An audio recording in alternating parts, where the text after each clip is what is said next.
Welcome to Power Up Memphis. I'm your host, GALE JONES-CARSON, the Vice President of Community and External Affairs for Memphis Light, Gas, and Water.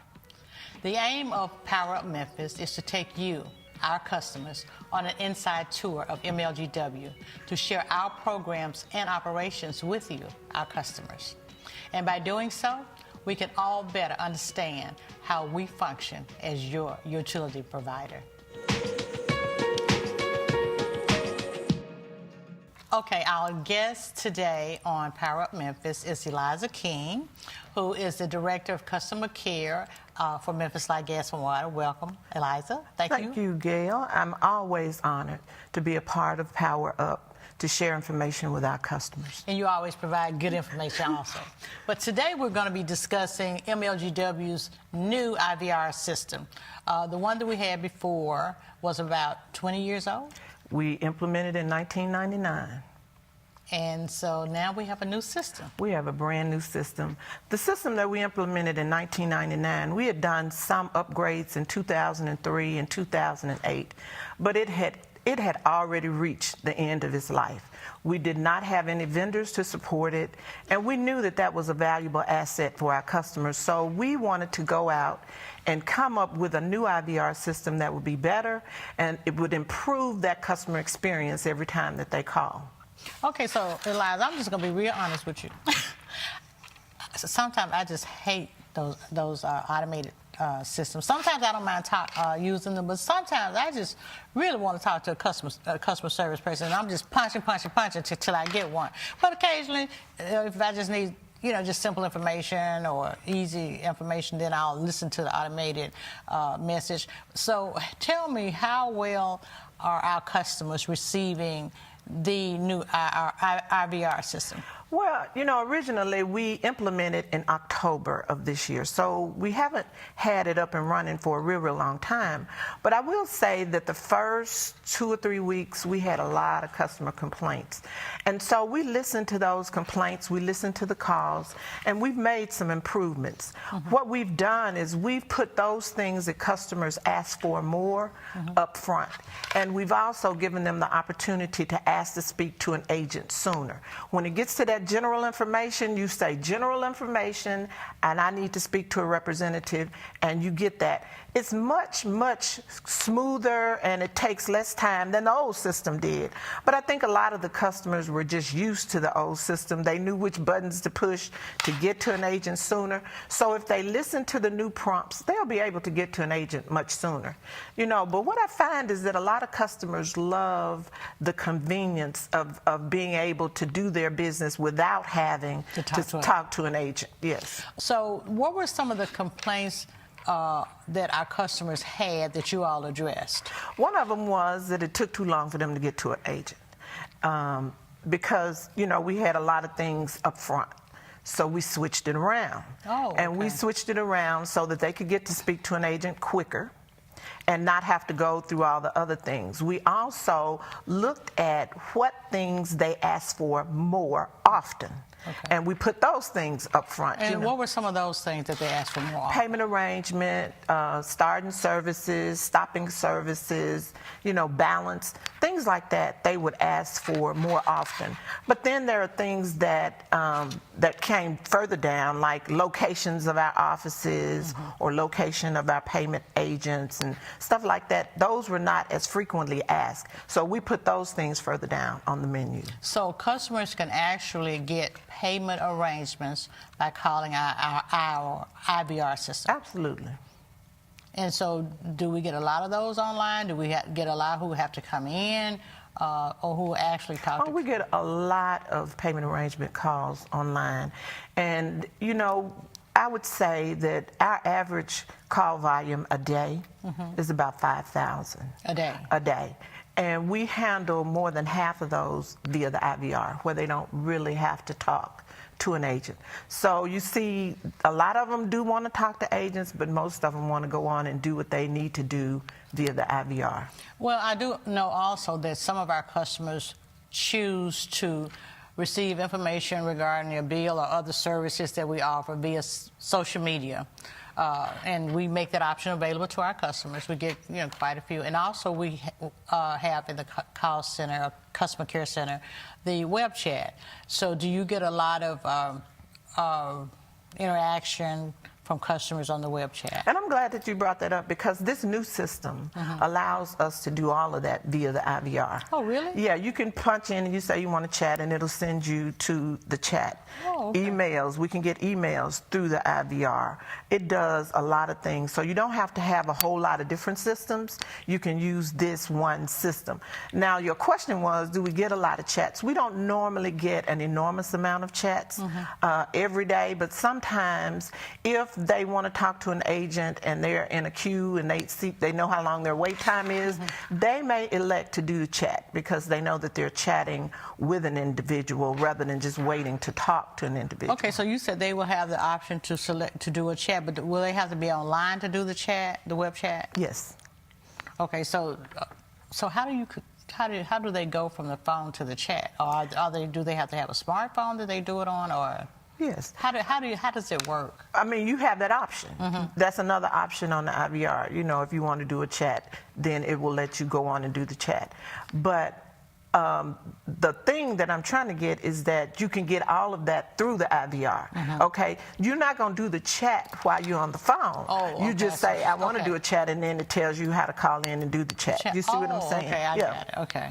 And email, because if you want to send an email, it'll tell you, how to send the email. But it does it all rather than you having to wait to talk to somebody to get the information as to how to do it. So this is a much more efficient and quicker service for our customers. Absolutely. That's what we always strive.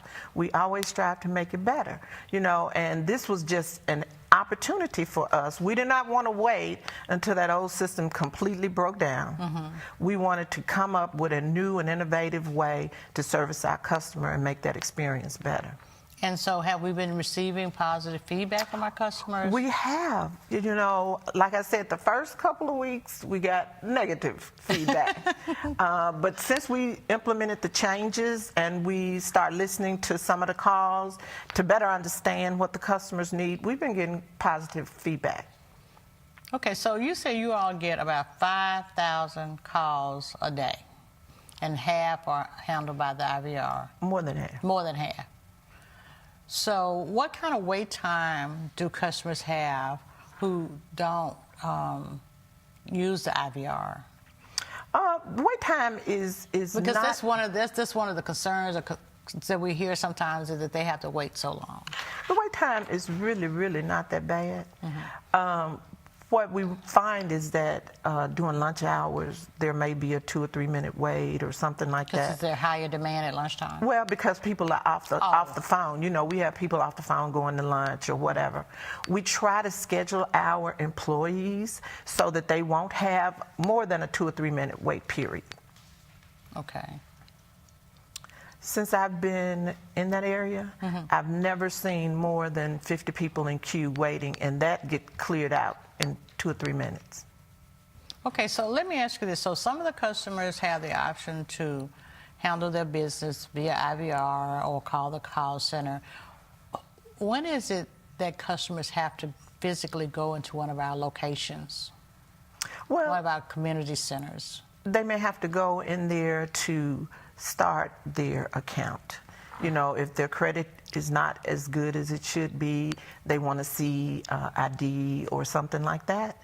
Or if they cannot get the payment arrangements on the IVR, or they have to go in and make other arrangements in person in the office. If they have to take information in, when you start an account, sometimes you have to bring in identification, because MLGW, like all other customers that do business over the phone, we have to know who we're doing business with. So it could be various reasons like that. Okay, so when you're talking about, so people can start a new account on the phone, and they're given a certain period of time to bring their documents in? Bring it in or mail it in, absolutely. What's the time frame that 30 days. They're supposed to do it within 30 days. And if they don't get that information in 30 days, then their services are disconnected until they bring the required documents in? Yes. Okay, so explain We give them a little bit more. We try to give them a little bit more time, and we'll write them a letter and say, you haven't brought this in. But we do need that information because the government requires. It's a federal red flags law, so that we do, but we do give them time to bring it in. So do we have any problems generally with people bringing the information? Not generally. Generally, we have some who forget it, who forget to do it, and, you know, we send them a general reminder and say, you need to bring this in. And then we just have some that just don't want to do it. So are most of the calls that you all get for payment arrangements? I would say a large number of the calls that we get are for payment arrangements, high bill complaints, and starting and stopping service. Okay, so what about outages, when we have outages? Yes, now you know when we have outages, we get a number of calls about outages, but that's to be expected that they would call. And well, so, I know social media lights up when we have outages. I mean, people, they want to know as soon as possible when their services are going to be restored. Yes. So when they call in, we always say, never assume that, like Memphis, I guess, knows your services are off. So always call in to report. But the reporting number is different from our 544-6549. Okay. So they have another number that they can call to report, but sometimes our customers only know that 544, so we do man the phones. So if customers call, we will be able to give them the information. Okay, so, but customers do call the IVR, or I guess it's a different number. Say my power is out, and I call this number, and they can, if the information is already in the system can let me know, right, you know, how many people are out, when my service is going to be restored, right, and all of that. But that's not the call center. That's a different. That's a different number. That's a 6500 number. Okay. So we only have about a minute left, Eliza. So is there anything else that you would like to share with our viewers regarding our new IVR system? I think that what I want the viewers to know is it's a change. And all changes certainly are difficult for us to navigate at first. But we're listening to you. We want you to know that we're trying to make this experience much better for our customers, and we know that it will be better for them. So just give us a minute. It's not been but 2 months. And so we're working on it. We're constantly improving. We're listening to what they need and what they would like, and it's going to be absolutely great. It already is. We are able to take more calls. We're able to do more things. We're able to be predictive going in the future, you know, so we will know what to do. So just give us a little while to get everything settled, and I promise you it'll be better.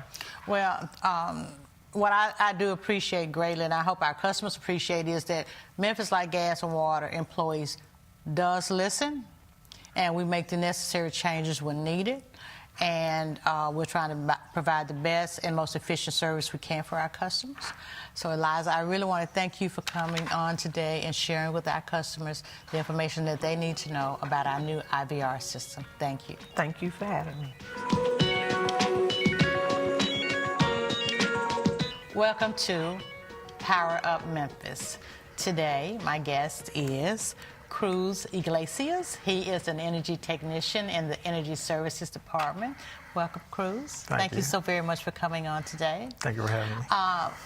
Cruz is going to be discussing with us today various ways that our customers can save on energy consumption and thus possibly reducing their energy bill. So we're going to be talking about tips and all kinds of things that our customers can do to help their utility costs. So tell me, Cruz, what are some of the easiest, least expensive, no-cost ways that our customers can reduce energy consumption in their homes? One thing would be lowering your thermostat in the wintertime. To 68 degrees. That'll help use less heat in the wintertime. It helps the unit not cycle as much. So that means you're saving on electricity, and if it's gas, you're saving on the gas too. So lowering your thermostat, that way your unit won't run as much. So how does the programmable thermostat help our customers with temperature control? It helps by if you leave the house and you program it to shut off when you leave the house and come on maybe a little bit before you get to the house in the winter time. And that way the unit won't be running all day long. And you don't want to heat the house when you're not there because that means the unit is running longer. So you want to program it so it'll come on maybe a little bit before you get home. And that way it'll help reduce your energy consumption. And so how does it work like when people go to sleep at night? Do we want the temperature lower? Yeah, because when you sleep, you're usually covered up. And the best thing to do is lower your temperature a little bit lower, maybe, like I said, 68 degrees, and or possibly, if you can, a little bit lower. That way the unit will run as much. And like I said, you'll be under sheets, so you'll be a little bit comfortable, and you won't be so cold. Well, yeah, I do have a programmable thermostat, and I have it set so that when I, maybe like at 9 o'clock, the temperature drops down, and then whatever time that I'm going to get up in the morning, it comes back up to warm me up before I leave work. Yes. And then it goes back down while I'm gone. And so I have seen a change in my utility costs just by using the programmable thermostat. It actually does help for my home anyway. So tell me some other things. We are about to go into some really cold weather here in Memphis. What are some other things that, like caulking or putting towels by doors, windows, what are some other easy things that our customers can do to help their cost? One thing you can do for electric water heaters is you can put a water heater blanket. It's very inexpensive, and it'll help warm the water heater a little bit. So It'll insulate it. Oh, really? So take an electric blanket and put it around your... No, it's just to the electric water heaters. Just for the electric water heaters? Now, the gas, you want to be real cautious because they do have combustible, parts to it that, it'll have a flame, and also the exhaust pipe gets hot, so you have to be real careful if you want to do it to gas appliances. So you can take something and wrap it around your electric water heater. Yes. And it helps. Yes, it'll help. And any big box store carries them. We're not recommending they do it around any gas, anything. Yeah, not around gas. We don't recommend Don't wrap that. anything around the gas, Yes. just around the electric water heater. Yes, and we do have some props that we Okay, bought today. could you show us that? Yes. What you have? And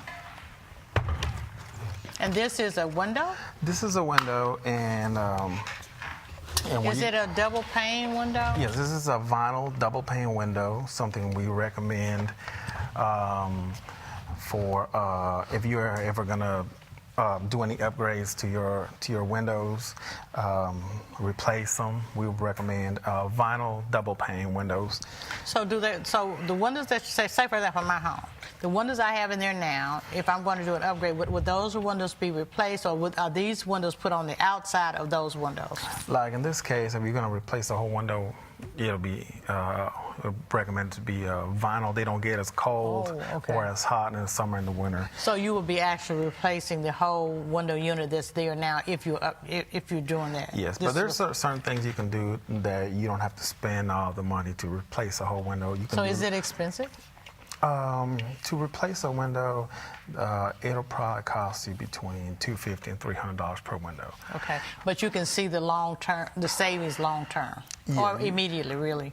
Yeah, you can probably see the savings. So does it help in the summertime as well as in the winter? Yes, it will. It will, especially if you use when you install the windows, or if you're just doing any kind of weatherization to a window, like caulking. It'll reduce it. Well, you want to reduce. So you won't have to do any caulking with these, will you? Yes, you still have to do caulking. You still have to do some. So do you have your work. caulking? Yes. Yeah. So what you can do is even on the old existing windows, what you can do is just get some caulking, a caulking gun, and go all the way around the trim on the inside and outside. And so that blocks any air from coming in. Yes, you want to block any air from coming in the house. Heat goes to cold, so the heat will be kind of going out the door. So all these air infiltrations or cause problems to heat the home. So you want to use a cotton gun. Another thing you can use is expandable foam, like this right here. Okay. Now, and so you put this also. So you use this and the caulking, or you use one or the other? You can use, well, this one is for, you can use it around the trim. Okay, around the trim. And this okay. actually is for gaps, for like you have your large gaps around doors and windows along the side of the window. You can use the expanding foam. Just make sure it's for windows and doors. Okay. Because if you use the wrong kind, it can expand too much and really damage the framing, or the window won't open and close. So they just have to make sure that whatever product they buy, it says it's for windows and doors. Yes. Okay. Or if you're going to do large gaps like plumbing penetrations, electrical penetration, then you can use a more expanding one. Okay. But for windows and doors, just make sure you got the right one. Okay. Another thing you can use is called a window kit. Okay. This right here is a window kit that fits up to is 62 inches by 210. Okay. So it'll fit about 5 windows, smaller windows. So do you just hang it? Is it a hanging? Is a clear plastic. And as you can see, it's a clear plastic. What you do is you measure it on the window. Okay. And you cut it to fit it to size. Cut it a few inches or larger on each side, top and bottom too. Okay. And then it comes with a double-sided tape. So what you do is you put the tape around the framing. And after you put the tape on, you peel the other side off. And just make sure when you put it on, make sure you clean the surface so it'll stick to it. Okay. And then you just put it on. And then you can get a blow dryer or a heat gun and blow all the wrinkles out of it, and you can't even tell. But remember, this goes on the inside of the house, not the outside of the house. And this is designed to keep air out? Yes, and these go on the older windows, and it's designed, yes, to keep the air out, for the cold air from coming in the house. So does it help in the summertime, or is it most useful in the wintertime? Summertime, it'll help too. It'll help in the summertime or wintertime, but it's more noticeable in the wintertime. And it does say, because I have used it in my own house, and my bill did drop quite a bit. I think I'm going to try that. I'm going to try that. Another thing I bought was... now, what's it called? Oh, this is a window kit. Okay, window kit, okay. And we get it from Yes, they have different names for it, but a window insulation kit. Okay. People used to use it back then, and they were right. It works. So. Okay. And I mean, for people who don't want to go to the expense, or right now they can't get the. If you can't, this helps a whole lot. Oh yes, if you can't afford to replace a window, this is probably the next best thing right here. And you can buy, like I said, any store right now sells them. Oh, okay. Yeah, and. Another thing we and that's another low-cost tip that will help our customers' utility costs. Oh yeah, this will definitely help. This is probably one of the best ones. Okay. Another thing right here, these are gaskets, and these go on the receptacles. And the electrical outlets? Yes, they were receptacles or electrical outlets. And you just take the cover off, put these in there, pop these little inserts out, and put it on there, and then you can put the cover back on, and it'll help with air infiltration too. Oh, and on the electrical outlet, you get air from the... Oh, yeah. So if it's really windy outside and cold, you can go to your outer walls and put your hand, and you can feel all the air coming in through there. Okay, so this, like for the outer walls, okay. Okay. And these will help a little bit on that. So every little bit helps? Yep. Another thing we recommend is weather stripping around, this is mainly for windows, because this foam right here, it'll seal pretty good, but because you open and close the door a lot, these tend to wear out pretty easily. Okay. So windows, these are best for windows or attic stairs, attic hatches. Okay, so would you put this on and then you could put the... Well, if you put you can. But if you put this on, it's going to seal everything. So it's going to seal everything. Okay. But you can put this, underneath when you open your window. Okay. Put it underneath here, and then close the window, and it'll seal up. Like I said, we recommend these for like attic stairs, attic hatches, windows. Attic stairs. Okay. And the vinyl, they have some. Okay, so when you put your attic stairs down, so do they go on the actual stairs or around the top? It's just around the frame of the around stairs. The frame of the stairs, okay. And then they do have another one that's made out of vinyl bulb. And then that one's made more for doors. Okay. So that'll work. And also they have something that goes on the bottom, and it's called a door sweep. And that'll help also keep air and bugs from coming in the house, It's too. called a door sweep? Door sweep. Okay. Or door bottom. They have Door bottom. And that keeps the air from coming through? That'll be on the bottom of the window, on the inside. Okay. And you could screw it on, and it'll keep the air from coming in the house. Okay. Well, Cruz, they're saying that our time is up. So I really do appreciate you coming on and sharing these tips with our customers as the weather gets colder, and they can use some of these low-cost items to help reduce their energy consumption, hopefully, and it will reduce their energy bill. Is there anything you'd like to say to our customers before we leave the show? Just keep in mind that the more you raise your temperature, your bill will go up because your appliances are running longer. So you do want to watch how much your appliances run. So 68 degrees, and then we also recommend window kits. All that helps. So. And then there's a lot of things we offer out. I got some water. So. And so customers can actually go to www.mlgw.com and get some additional tips to help you reduce your energy consumption. And when you reduce your energy consumption, your utility bill does go down. And actually, it does work. Thank you so very much for watching Power Up Memphis.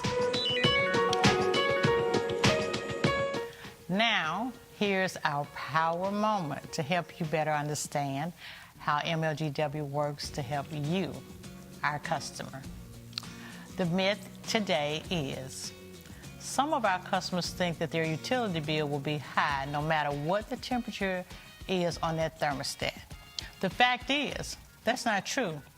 Your bill will decrease depending on what degree you have your thermostat set on. Say, for example, in the wintertime, we recommend that our customers have their temperature set at 68 degrees. And for every degree above 68 degrees, your bill will increase 4 to 6%. Yes, it will increase 4 to 6% for every degree above 68 degrees during the winter months. So you do have control of what your utility bill will be every month if you focus on what you have your thermostat set on, and also if you focus on some energy tips that we have available on our website, www.mlgw.com, or you can call our Energy Services Department, and they will give you a list of things that you can do that's no cost, low cost, to help you control your energy consumption, therefore reducing your energy bill every month. Thank you so very much for watching Power Up Memphis.